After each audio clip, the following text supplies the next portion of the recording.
এই পশ্চিম ত্রিপুরা আসনে আমাদের টোটাল ভোটার ছিল প্রায় 14,61,000-এর উপর, এবং সেখানে আমাদের ভোট পড়েছে 81.48%। আমাদের যিনি এই পশ্চিম আসন থেকে বিজয়ী হয়েছেন আমাদের রাজ্যের প্রাক্তন মুখ্যমন্ত্রী আদরণীয় শ্রী বিপ্লব কুমার দেব,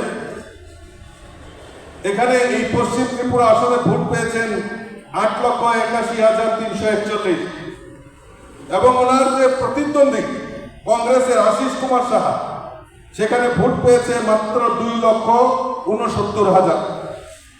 প্রায় 6,11,000 ভোটে ব্যবধানে আমাদের প্রার্থী এখান থেকে জয়ী হয়েছে।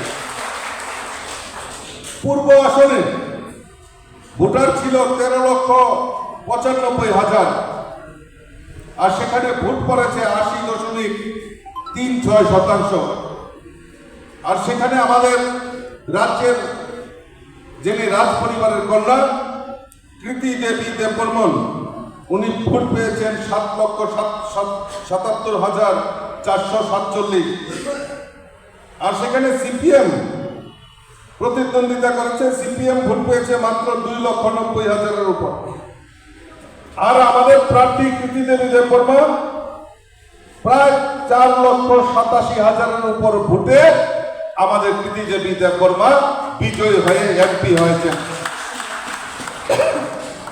আমি ধন্যবাদ জানাই আমার টাকারজলা মণ্ডলের যারা এই অক্লান্ত পরিশ্রম করে এই টাকারজলা বিধানসভা কেন্দ্র থেকে আমাদের পশ্চিম ত্রিপুরা আসনে এই টাকারজলাতে মোট ভোটার 44,881, প্রায় এখানে 81 ভোট পড়েছে। আর আমাদের প্রার্থী এখানে ভোট পেয়েছে 26,101, কংগ্রেস মাত্র 4,000-এর উপর ভোট পেয়েছে। এখানে প্রায় আমাদের প্রার্থী 22,000-এর উপর ভোটে লিড করে এই টাকারজলা বিধানসভাতে একটা নজির সৃষ্টি করেছে।